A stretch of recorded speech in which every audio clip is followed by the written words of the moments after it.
Isang foreman sa construction ay nakatuklas ng isang lihim na maaaring pumatay sa daan-daang tao.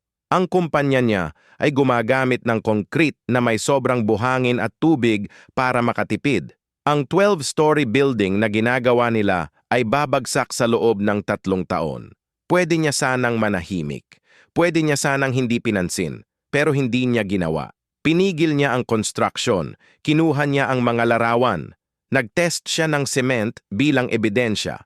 Tinakot siya ng mga boss. Sinabi nilang ipapasama nila ang pangalan niya sa buong industriya. Tinanggal siya sa trabaho. Kumalat ang tsismis na mahirap siyang kasama. 6 na buwan siyang walang trabaho.